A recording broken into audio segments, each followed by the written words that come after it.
Misalnya kita cemas, kadang-kadang kecemasan kita itu tidak beralasan. Cuma ya mengganggu kita tiap hari. Nah kalau pikiran kita jernih, kita bisa menegaskan, ngapain aku kok cemas, wong itu belum terjadi, masih besok, masih bisa iya, bisa tidak. Kok aku sepanik itu sekarang. Ini pikiran yang bisa ngontrol kita seperti itu, logika. Jadi logika membantu kita berpikir jernih.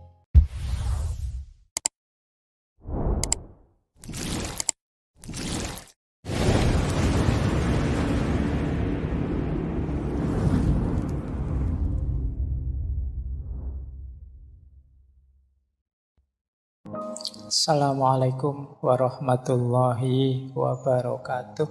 Bismillahirrahmanirrahim. Sekarang mulai ya menyehatkan jiwa. Kita awali dari beberapa gangguan jiwa. Yang pertama, biar tidak lupa, kita awali dari gangguan jiwa karena humor-humor tadi, cairan-cairan tadi tidak seimbang.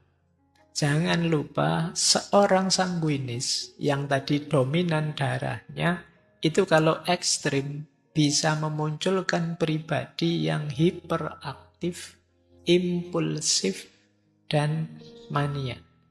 Jadi wajar saja ada orang ekstrovert, tapi kalau bablas tidak terkendali, ini kan dominan darah yang sifatnya panas tadi, dia akan hiperimpulsif, ngamuan, mania. Makanya dalam bahasa Indonesia kan ada istilah darah muda, darah panas. Itu sebenarnya arahnya ke sini. Karena memang aspek darah itu unsur panas. Jadi kalau kalian merasa, Pak saya kok ngamuan ya Pak, saya kok tidak bisa diam ya Pak saya. Ya harus hati-hati, harus siap-siap untuk ngerem. Karena kalau tidak, ya ketemunya itu hiperaktif, impulsif, dan mania. Sementara yang flegmatis tadi yang cenderung tenang, cenderung tidak mudah terpengaruh, dominasinya yang lendir tadi yang paling bawah, balhom, itu dalam bentuk ekstrim akan melahirkan orang yang apatis, cuek, lamban. Jadi disuruh ngapa-ngapa nanti saja, besok saja. Itu kalau dalam bentuk ekstrimnya ya masalah, jadi orang apatis. Apatis itu sudah tidak percaya lagi apa-apa. Sudah cuek total pokoknya. Nah ini kalau dominan terlalu besar aspek flegmatisnya. Kemudian kalau yang terlalu dominan kolerisnya, yang tadi leader tadi, seorang yang ingin dominan tadi, pada akhirnya dalam bentuk ekstrim yang mulai ada disorder, gangguan jiwa, itu biasanya muncul dalam bentuk agresif, antisosial, dan narsis. Jadi orang narsis itu kan ingin tampil terus, ingin dia disebut unggul terus, disebut baik terus. Ada ndak di sini yang tiap hari posting selfie-annya sedang ngapain, sedang apa, sampai temenmu bosen nge-like, bosen jempoli. Jadi kamu khawatir hilang, kamu ada FOMO-nya terus tiap hari tampil.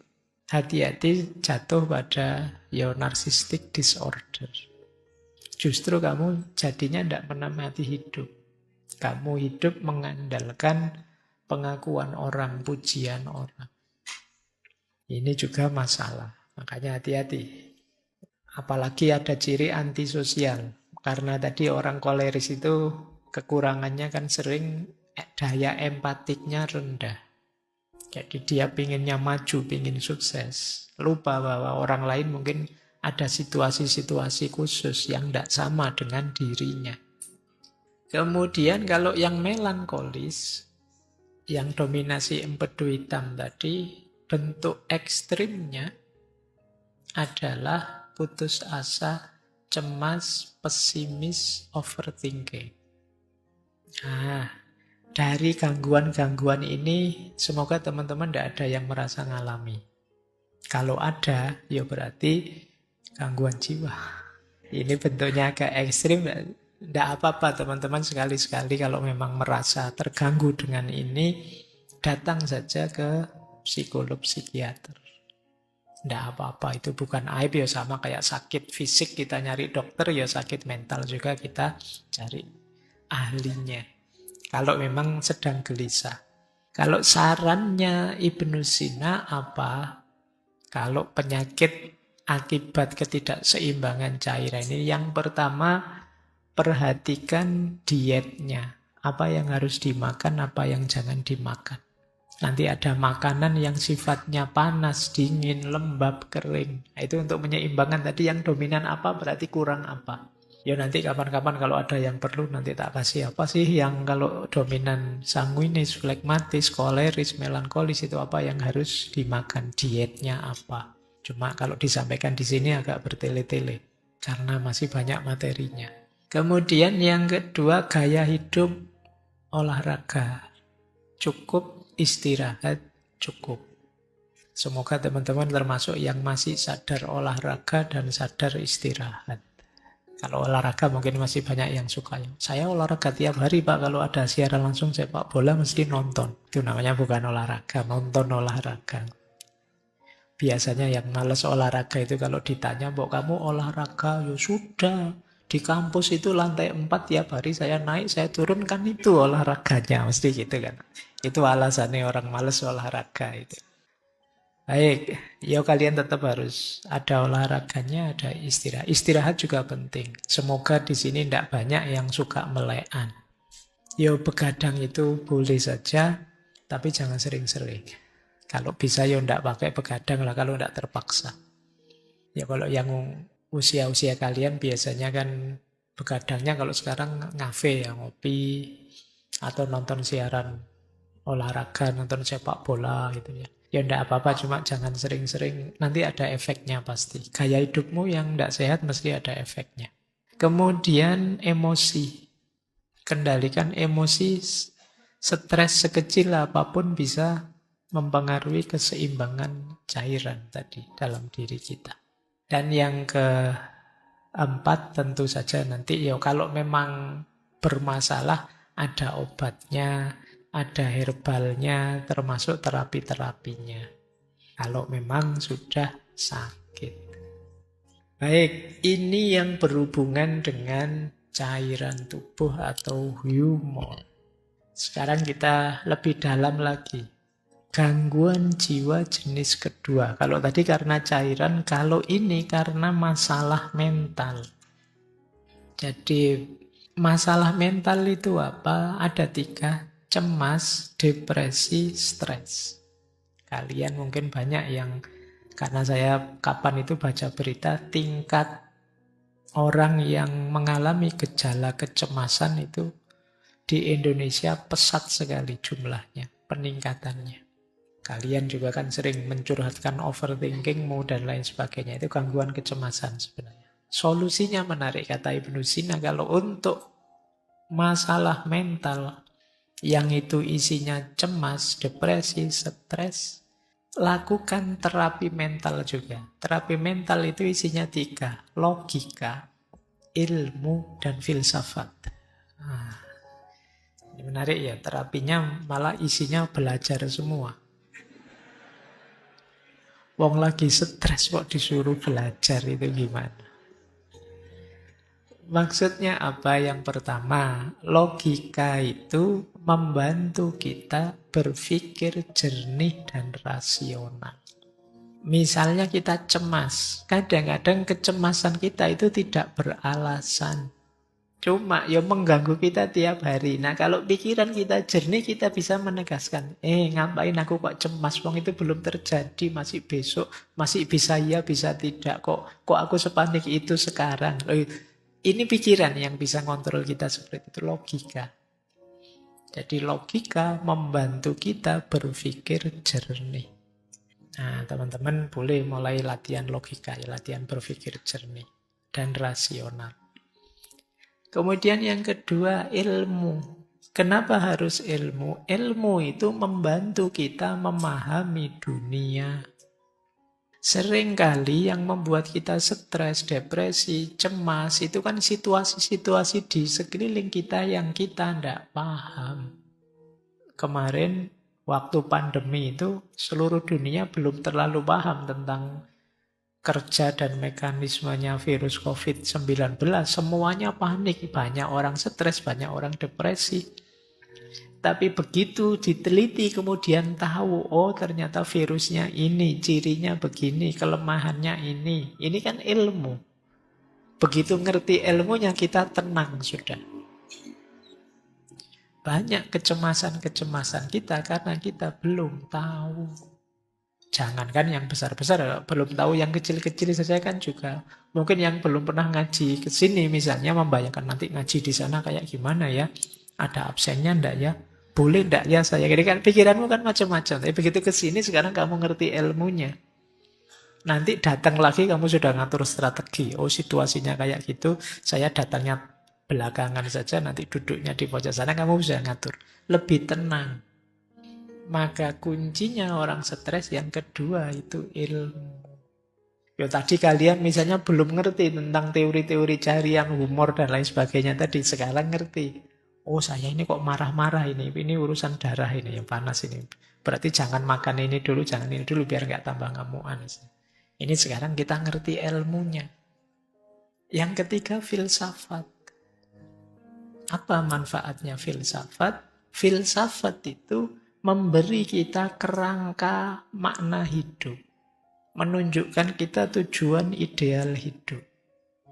Dan ini menenangkan. Banyak orang yang hidupnya tidak punya tujuan, tidak punya idealisme dan lain sebagainya. Sehingga ngambang, sehingga mudah stres. Orang itu kalau punya tujuan hidup, punya visi, punya makna hidup, mungkin mengalami kegagalan-kegagalan kecil bagi dia biasa. Yang penting tetap lanjut menuju cita-cita besarnya. Dan cita-cita besar ideal itu ya kita menempuhnya lewat jalur filsafat. Saya sering bilang filsafat itu salah satu jalan untuk kita menseriusi hidup. Jadi selama ini mungkin kita autopilot saja. Bahkan kalian mungkin kuliah sudah semester akhir juga masih belum punya cita-cita, belum punya tujuan. Kalau ditanya hidupmu mau kamu bawa kemana? Kamu ingin hidup yang seperti apa? Belum tahu Pak, belum mikir ke sana. Bahkan jurusan ini saya kira saya juga salah ngambilnya. Kamu bisa begitu. Kamu bisa sampai dewasa tidak punya orientasi, tidak punya tujuan. Nah, filsafat membantu kita menemukan itu. Jadi menarik, kalau itu gangguan mental sifatnya, masalah-masalah mental seperti cemas, depresi, takut, solusinya 3. Logika, ilmu, dan filsafat. Makanya kemarin kita ngaji terus yang jadi buku itu judulnya Menjaga Kewarasan. Jadi kita belajar filsafat itu bagian dari menseriusi hidup biar kita tetap waras. Karena waras versi kita itu kamu cari di ChatGPT juga tidak ada. Seandainya ada juga tidak mesti cocok. Karena yang tahu hidup kita itu diri kita. Jadi coba kamu tanya ya di GPT. Wahai ChatGPT, tolong bantu saya biar saya bahagia bagaimana ya. Dia mesti ngomong macam-macam tapi tidak mesti cocok dengan kita. Karena yang tahu diri kita itu kita sendiri. Nah, di sini gunanya kita logika. Di situ gunanya kita belajar sendiri biar dapat ilmu. Belajar cara berpikir filosofis biar bisa merangkai makna untuk hidup kita. Baik, ini gangguan jiwa jenis kedua. Nanti ada gangguan jiwa jenis ketiga.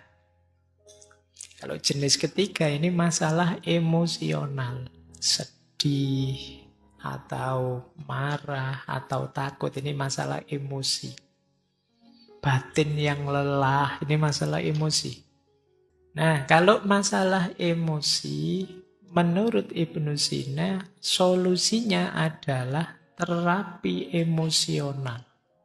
Terapi emosi kalau tadi logika, ilmu, filsafat, kalau ini musik, puisi, dan seni. Nah, ini menarik ya. Jangan salah, Ibnu Sina juga ahli musik. Beliau bisa memainkan banyak alat musik, juga bisa menyanyi. Musik, kata Ibnu Sina, bisa membantu kita untuk meredakan ketegangan, menemukan kedamaian, juga mengekspresikan emosi.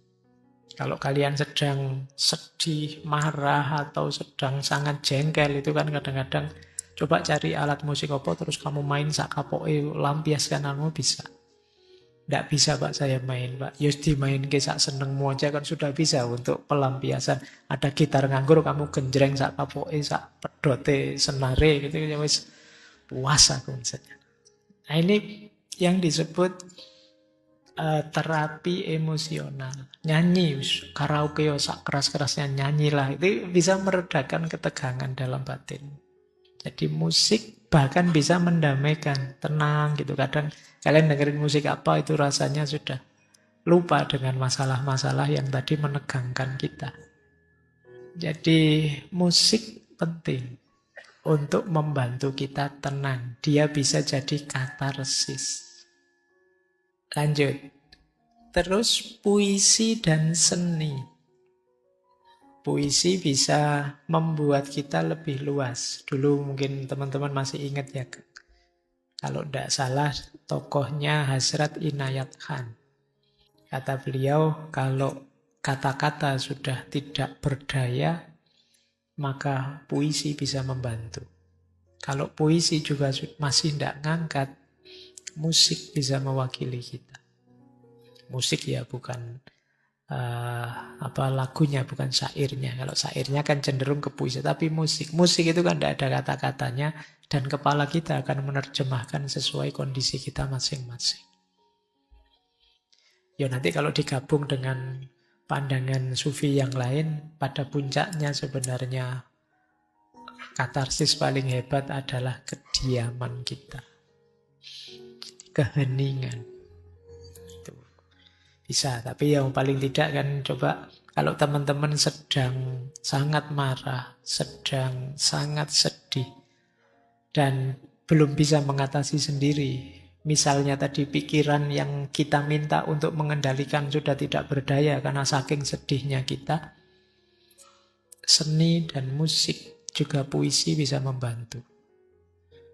Setiap kita pasti bisa nulis puisi. Tidak ada puisi yang jelek. Jadi kalau ada orang bilang, ini puisinya jelek, loh justru yang jelek itu lebih puitis. Makanya kalian pede saja, tulis saja. Lampiaskan apa yang ada di pikiranmu, suka-suka kamu sudah. Nah, ini kan sebutannya makanya puisi. Ya kalau nulis beneran kan kamu rapi, ada subjek, predikat, objeknya, kalimat utuh. Tapi begitu puisi, sudah nulis saja. Tidak usah ditanyakan ini maksudnya apa, itu maksudnya apa. Suka-suka kamu saja. Karena memang tujuannya untuk katarsis. Baik. Jadi kalau teman-teman mengalami gangguan jiwa jenis ketiga ini, musik, puisi, seni bisa membantu. Lanjut. Sekarang gangguan jiwa tipe keempat. Ini gangguan jiwa karena masalah spiritual. Ini harusnya agak panjang ya. Ketika kita merasa kehilangan makna hidup. Kita merasa jauh dari Tuhan. Nah, kata Ibnu Sina, ambil terapi jenis spiritual. Terapi spiritual itu komponennya 3. Doa, zikir, dan meditasi. Menenangkan diri, uzlah. Doa bisa membantu kita menemukan kedamaian batin. Zikir bisa membantu kita fokus pada hal-hal yang positif. Meditasi bisa membantu kita menenangkan pikiran dan tubuh. Jadi jangan lupa Ibnu Sina itu pikirannya lengkap. Nanti kitab-kitabnya belakangan juga tidak hanya filsafat, tapi corak tasawuf, corak mistiknya juga kuat. Beliau juga menulis misalnya falsafah masyrikiyah, filsafat timur. Beliau juga punya cerita-cerita seperti Hai bin Yaqdhan. Hai bin Yaqdhan itu yang lebih nulis cerita itu dulu ya Ibnu Sina, meskipun nanti nama tokohnya diambil oleh Ibnu Tufel untuk menulis cerita yang sama tapi dengan plot yang berbeda. Ada banyak cerita-cerita spiritual yang ditulis oleh Ibnu Sina. Karena beliau juga concern dengan masalah-masalah spiritual. Bahkan di falsafah Masyrik itu ya beliau melihat bahwa manusia itu ada secara spiritual. Ada tipe abid, ada tipe zahid, ada tipe arif. Abid itu orang yang menghidupkan spiritualitasnya lewat jalur ibadah. Rajin sholat, rajin puasa, sedekah, dan lain sebagainya. Ini tipe abid. Ada tipe zahid.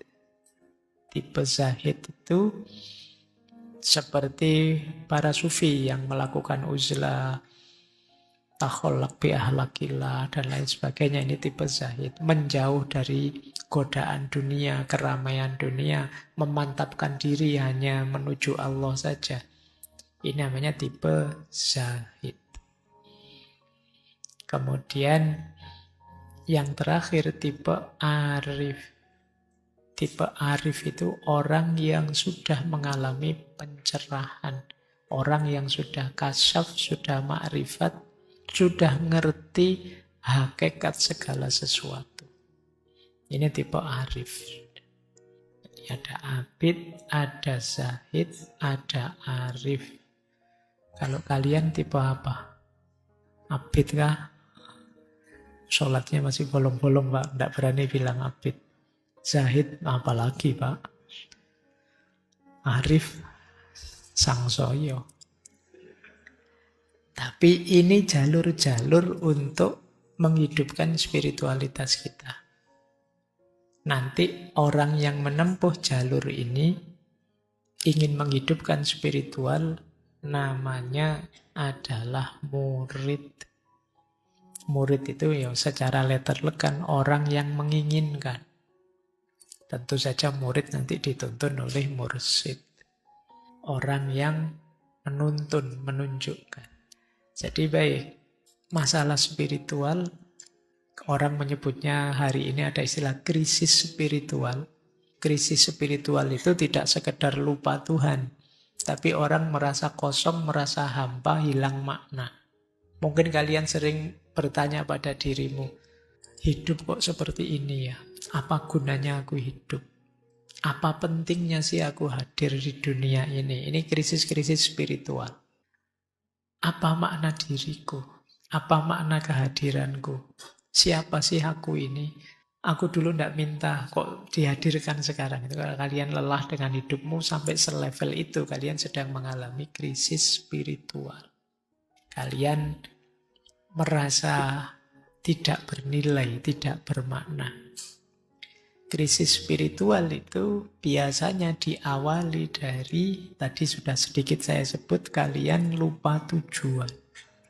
Kalian tidak tahu hidupmu itu mau kemana. Dan dulu asalnya dari mana. Ini kalau orang Jawa konsep ini disebut sangkan waraning dumadi. Kalian lupa aspek ini sehingga kalian kelelahan sendiri. Kalian lupa bahwa hidup ini dulu asalnya dari mana dan besok mau menuju kemana. Kalian anggap hidupmu itu ya seputar aktivitasmu sehari-hari itu saja. Yang mahasiswa menganggap hidup itu ya seputar kuliah, kos-kosan, pacaran, mungkin seputar itu saja. Padahal tidak sekedar itu kalian dihadirkan oleh Allah untuk hidup. Nah, kalau ada yang alami begini, batinmu sedang sangat lelah, berarti kalian sedang mengalami krisis spiritual. Hal yang sama sering disebutkan berhubungan dengan peradaban barat yang terlalu positivistik. Kalau teman-teman baca tulisannya Zaidushen Nasr itu, barat itu maju luar biasa. Tapi dia melupakan satu unsur yang sebenarnya esensial, fitri dalam diri manusia, yaitu aspek spiritual. Sehingga kemudian belakangan kan banyak orang barat yang kemudian geser ke ranah spiritualitas. Baik ya, kalian coba ya mulai introspeksi. Ya hidup kita ini lengkap sih, ada fisik jasadnya, tadi ada emosinya, ada mentalnya, ada jiwanya, dan ada unsur spiritualitasnya. Semuanya harus waras. Kalau ada yang tidak waras, ya hidupmu akan tidak seimbang, timpang. Jadi keywordnya konsep kesehatan mentalnya Ibnu Sina adalah keseimbangan. Makanya tadi cairan-cairan tadi tidak ada kok. Harus cairan ini saja tidak ada. Ya semuanya penting tapi jangan berlebihan. Jangan ada yang terlalu dominan. Nanti akan menyusahkan. Baik, nah solusi apa kalau kalian mengalami krisis spiritual? Ya terapi spiritual. Yang pertama doa. Doa itu tidak sekedar minta pada Tuhan, tapi juga kesadaran kita bahwa kita itu lemah. Ada banyak hal yang kita tidak mampu, maka kita perlu intervensi, perlu Tuhan membantu kita. Jadi, dan bukan masalah dikabulkan atau tidak dikabulkan kalau dalam konteks ini, tapi kesadaran kita bahwa Tuhan selalu ada, selalu hadir, dekat dengan kita. Itu sudah membuat kita nyaman. Yang kesadaran ketuhanan, kesadaran ilahiyah inilah yang selama ini sering lepas dari keseharian kita.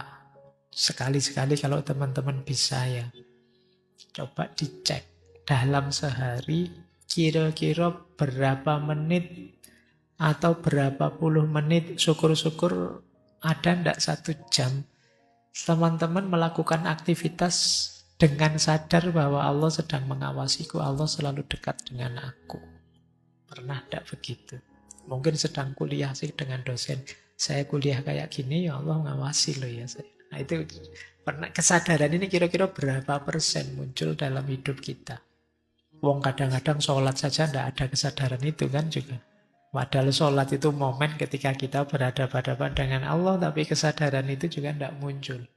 Kayak kita ngobrol dengan orang, tapi kita tidak peduli yang kita ajak ngobrol siapa. Ya untungnya Allah itu sangat sayang dengan kita. Baik, oke ya, ini krisis spiritual. Selain doa juga ada zikir. Zikir itu ya makna letterleknya ingatan dan sebutan. Jadi pikiran kita senantiasa dalam kesadaran Tuhan dan mulut kita senantiasa menyebut namanya, terus itu disebut zikir. Meditasi ya aktivitas menenangkan diri. Kalau dalam Islam ada istilah iktikaf, berhenti sejenak. Ada istilah muhasabah, ada istilah tafakur. Itu setara dengan itu. Menghidupkan mindfulness dulu pernah kita bahas. Jadi ini krisis spiritual. Krisis spiritual ini gejalanya paling samar. Kalau krisis sebelumnya, teman-teman stres, teman-teman depresi, teman-teman marah, itu kan kelihatan. Tapi begitu krisis spiritual, tidak kelihatan. Hanya kita yang tahu, karena berhubungan dengan dimensi batin kita yang agak dalam. Mungkin kelihatan orangnya sabar, tidak stres, nyaman, bisa menikmati hidup, tapi sebenarnya dia merasa hampa, merasa dirinya kosong. Nah itu bisa saja begitu. Makanya ini teman-teman harus lebih dalam melihat dirinya untuk melihat kalau ada masalah-masalah spiritual. Kita masuk ke beberapa quote yang menurut saya menarik dari Ibnu Sina. Yang pertama, ini quote-nya bahasa Arab ya, tidak apa-apa, anggap saja ngaji kitab kuning. Ini menarik kata beliau. Musakinatul auja'i al-masyu at-tawilu wal insighalu bima yufrihul insan. Musakinatul auja' itu pereda nyeri. Itu mungkin bahasa Arabnya apa? Paracetamol. Ya, itu musakinatul auja'. Pereda nyeri itu apa? Al-masyu at-tawilu, jalan-jalan. At-tawilu yang jauh. Healing. Bahasamu hari ini healing. Ya biasa, kalau kamu sedang pusing terus teman mengejak jalan-jalan yuk tak traktir langsung sembuh mesti pusing. Jadi al-masyu at-tawilu. Tapi yang menarik yang kedua, wal insighalu bima yufrihul insan. Dan menyibukkan diri dengan hal-hal yang membahagiakan orang lain. Itu bisa menghilangkan nyeri. Kalian mungkin tadi mengalami krisis-krisis jiwa, krisis mental. stres, depresi, bingung, marah, cemas, dan lain sebagainya. Coba kalian hilangkan dengan cara apa? Sibuklah berkontribusi untuk orang lain. Kecemasanmu, rasa depresimu mungkin banyak terkikis. Karena secara sekaligus ketika kamu berbuat baik pada orang lain, sebenarnya kalian sedang menegaskan dirimu bahwa ternyata aku ini penting juga ya. Ternyata aku ini ada gunanya juga ya. Ternyata aku ini meaningful juga dalam hidup ini. Itu menggembirakan. Jadi kalau kita berbuat baik pada orang lain, itu sebenarnya kita sedang berbuat baik pada diri kita sendiri. Dan itu ada hadisnya yang begitu. Dan ini memang makna langsungnya begitu. Begitu kita mampu berbagi kebaikan pada orang lain, muncul kalau bahasa psikologi namanya self-esteem. Kebanggaan diri. Alhamdulillah meskipun kecil, aku bisa bantu orang lain. Meskipun sepele, hidupku ternyata bermakna juga. Nah itu yang disebut al-insigol bima yufrihun nas. Ya kalau yang pertama al-masyu atau will itu memang untuk meringankan hati, maksudnya keluar-keluar sana loh, jangan stuck di situ terus. Kalau kamu di kamar terus murung, terus mengurung diri ya tidak longgar hidupmu. Biar tidak sumpek lagi, tidak stres. Coba lihat keluar-keluar. Ya ke sekitar-sekitar lah. Pak saya tidak punya uang, Pak keluarnya paling ke kos sebelah. Tidak apa-apa, mungkin di kos sebelah kamu akan ketemu temanmu yang lebih susah daripada kamu. Itu kan kamu terus bersyukur, Alhamdulillah. Nasibku jelek tapi ternyata ada yang lebih jelek. Itu gunanya kamu healing-healing jalan-jalan keluar. Nah, ini menarik ya satu kalimat ini. Musakinatul auja. Lanjut. Quote kedua. Ini wanti-wanti dari beliau. Ini yang kadang-kadang kita berat menjalankannya. Ihdharul batnah. Jagalah benar-benar perutmu. Fa inna aksarul ilali innama tatawalladu min fudulit to'ami. Sesungguhnya sebagian besar penyakit itu muncul dari berlebihan makan. Ini nanti hubungannya dengan diet ya. Makanlah yang tepat sesuai kebutuhanmu. Tidak hanya yang bergizi tapi termasuk tadi ya, yang sesuai kondisi mentalmu. Mungkin kamu perlu memperkuat unsur apa, melemahkan unsur apa. Karena kuncinya ada di makanan. Maka peringatannya Ibnu Sina, ihdharul batnah. Khawatirlah dengan perutmu. Karena perut kita itu sifatnya sangat toleran, terbuka. Apa saja kita masukkan, dia terima. Kalau mulut kan enggak. Mulut itu pahit kita muntahkan. Enggak enak kita lepas. Tapi kalau perut kita isi apa saja dia oke. Makanya kita harus menjaganya dari luar. Karena di dalam dia welcome saja sih kita kasih apa. Sarapan gorengan oke. Nanti makan siang gorengan lagi oke. Malam-malam gorengan lagi oke. Seminggu 7 hari Indomie terus oke, tidak apa-apa. Dia nerima saja. Padahal kunci kesehatanmu ada di situ. Ada yang bilang perut itu otak kedua, kepala kedua kita. Jadi sebagian besar penyakit jalurnya di situ. Maka perhatikan apa yang kita masukkan ke dalam perut kita. Baik, ini quote kedua. Kita lanjutkan ngaji lagi. Al-musta'iddu lisyai' takfihi ad'afu asbabihi. Orang yang siap, boleh juga diterjemahkan orang yang sedia, orang yang mau terhadap sesuatu, itu takfihi cukup baginya ad'afu asbabihi. Sebab yang paling lemah, paling ringan, tidak masalah. Misalnya begini loh. Kalian misalnya tadi disuruh olahraga, disuruh mengatur makan yang tertib, disuruh apa saja macam-macam tadi yang disuruh ya. Itu kalau memang teman-teman mau, tidak perlu alasan banyak. Tidak perlu bikin argumen ini itu, jalan sudah. Tapi kalau dasarnya memang ogah-ogahan, tidak mau, Diberi alasan berapapun tidak cukup. Dasarnya memang tidak mau. Disuruh olahraga misalnya, wah alasanmu banyak. Pak yang rajin olahraga tiba-tiba meninggal juga banyak. Yang rajin olahraga tapi terus sakit-sakitan juga ada. Nanti kamu akan cari 1001 alasan karena aslinya kamu tidak mau memang.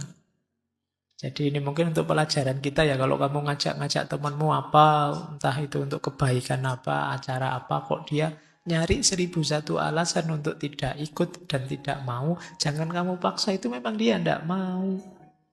Yuk, ikut yuk jadi panitia ini, ikut ngurusi ini yuk. Wah, saya besok ada jadwal kuliah. Enggak kok, tadi dosennya bilang besok kosong kok. Oh iya ya, saya lupa, besok saya mau ada acara apa gitu. Itu sebenarnya ya kamu pahamlah dia ndak mau. Kalau dia mau, al-musta'id lisyai'. Kalau dia memang siap dan mau, ndak perlu alasan berat, ndak perlu alasan banyak-banyak. Ad'afu asbabihi cukup. Alasan paling sederhana, mungkin juga sepele pun cukup. Ini sebenarnya sindiran ya. Mungkin sebagian besar yang saya sampaikan tadi kalian setuju, tapi kenapa kok tidak jalan? Karena kalian tidak mau dan tidak menyiapkan diri. Makanya terus mencari dalih saja, mencari alasan saja. Oke, itu sindiran ya buat kita. Lanjut. Nah, ini agak filosofis. Ufaddilul hayat al-qasirah wal wasi'ah alal hayatid doyikoh wat tawilah. Kata Ibnu Sina, aku lebih memilih hidup yang pendek tapi luas daripada hidup yang sempit meskipun panjang. Bisa dipahami ya? Jadi mungkin sederhananya, aku tidak minta umur yang terlalu panjang. Pendek juga tidak apa-apa, tapi luas. Luas ini maknanya bisa macam-macam. Makna pertama luas itu, kamu ngalami macam-macam, mengeksplorasi apa saja sesuai yang kamu inginkan. Jadi umur saya sih tidak panjang, tapi saya ngerti mana-mana dan ngerti apa-apa, ngerti macam-macam. Daripada umur panjang yuk, tidak ngerti mana-mana, hidupnya itu terus begitu, terus tidak ada perkembangan, tidak ada perubahan. Itu namanya al-hayat ad-doyikoh. Hidup yang sempit. Yo kalau bisa memang al-hayat al-wasi'ah wat tawilah. Cuma kan itu karepmu. Kalau disuruh milih, kata Ibnu Sina, ya ndak apa-apalah, ndak terlalu panjang usia, tapi luas. Luas juga bisa kalian artikan kebermaknaan hidup. Jadi meskipun usiaku ndak terlalu panjang, aku bisa memberi banyak manfaat ke orang yang sangat banyak, sangat luas. Jadi itu lebih aku pilih daripada usiaku panjang ndak ada gunanya. Jadi idealnya Ibnu Sina, makanya beliau sepanjang hidupnya sibuk sekali berkarya, mengeksplor kemana-mana. Biar apa? Dia bisa luas, memberi tambah banyak, mengeksplor lebih banyak. Jadi di usia yang tidak terlalu panjang, beliau bisa kemudian menulis 450. Anggap saja usia beliau berapalah. Misalnya 50-an tahun. Kalau 450, itu ya lumayan. Setahun itu bisa berapa? 8 lebih buku. Itu pun kalau sejak umur setahun sudah nulis buku ya. Tidak mungkin juga ya, mesti nulisnya umur 20-an tahun. Intinya kita tidak ada apa-apanya, wis gitu aja ya. Dan yang beliau sampaikan ini ya memang, nek basa Jawa ini sumbut. Memang beliau orang besar dengan karya-karya besar, manfaatnya sampai hari ini kita rasakan. Terakhir, ini tiba-tiba saya tertarik membawa ini. Mungkin tidak relate dengan tema sebelumnya, tapi mungkin menarik untuk bahan renungan teman-teman ya. Bulina biqaumin yadhunnuna annallaha lam yahdi siwahu. Bulina ini dari akar kata balak, musibah. Bully. Mungkin istilah bullying itu dari bahasa Arab mungkin ya. Bulina itu kita diberi musibah dengan orang-orang yang menganggap bahwa Allah tidak memberi hidayah kecuali pada kelompok mereka. Maksudnya apa? Ini zamannya Ibnu Sina ya. Beliau menganggap banyak orang yang merasa dirinya dan kelompoknya lah yang paling benar. Kemudian kelompok yang merasa paling benar ini melakukan kezoliman pada kelompok yang mereka anggap salah. Itulah maka beliau pakai kalimat bulina. Kita diberi musibah dengan orang-orang seperti ini. Orang-orang ini kalau salah diingatkan ngeyel. Karena dia merasa yang paling benar. Pokoknya yang benar pasti aku, yang salah pasti mereka. Mental semacam ini memang berat dalam konteks hidup bersama. Makanya beliau menganggapnya ini semacam musibah.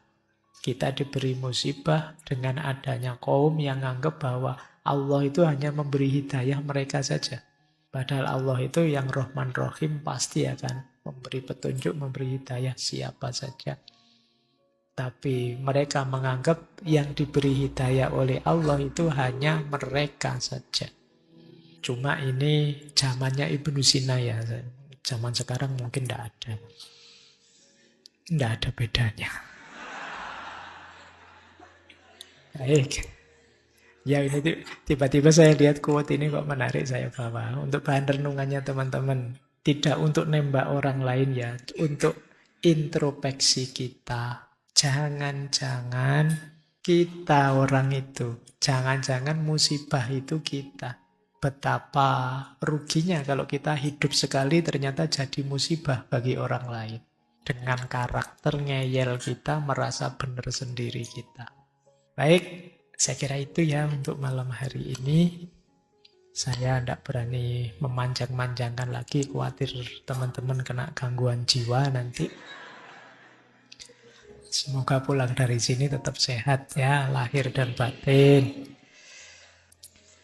Oke, saya akhiri untuk malam hari ini. Kurang lebihnya mohon maaf. Wallahul muwaffiq, wallahu a'lamu bissawab. Wassalamualaikum warahmatullahi wabarakatuh.